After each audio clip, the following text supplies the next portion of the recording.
کی پہلی خاتون وزیر اعظم بے نظیر بھٹو شہید کی 15ویں برسی۔ بے نظیر بھٹو جان سے مارنے کی دھمکیوں کے باوجود 18 اکتوبر 2007 کو وطن لوٹیں۔ انہیں پہلے کراچی میں قتل کرنے کی منصوبہ بندی کی گئی، تاہم ناکامی کے بعد انہیں 2 ماہ بعد راولپنڈی میں دہشت گردوں نے نشانہ بنایا۔ مجھے کہا سیاست چھوڑ دو، تمہارا والد بھی شہید ہوا اور تمہارا بھائی بھی شہید ہوا، گھر تباہ ہو گیا اور زندگی بھی جائے گی، ہو سکتا ہے تمہیں بھی قتل کرا دیا جائے، لہذا بہتر ہے کہ آپ گھر میں بیٹھ جائیں۔ وطن واپسی پر سابق وزیر اعظم کا عوام کے جمع غفیر نے والہانہ استقبال کیا۔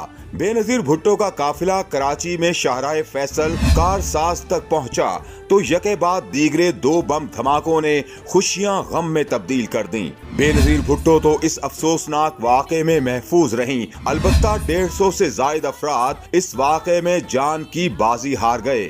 سانحہ کارساز کے باوجود بے نظیر بھٹو اپنے مشن سے ایک قدم پیچھے نہیں ہٹیں۔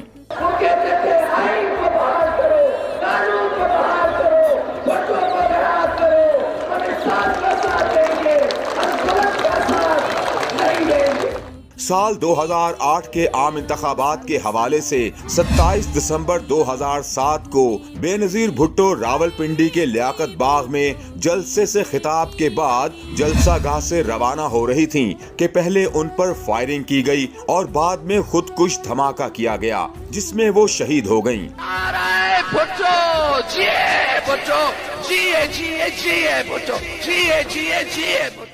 پاکستان اور دنیا کی پہلی خاتون وزیر اعظم نے دوران سیاست جن حالات کا سامنا کیا، اس کے بعد مخالفین بھی ان کی بہادری کے قائل ہوئے۔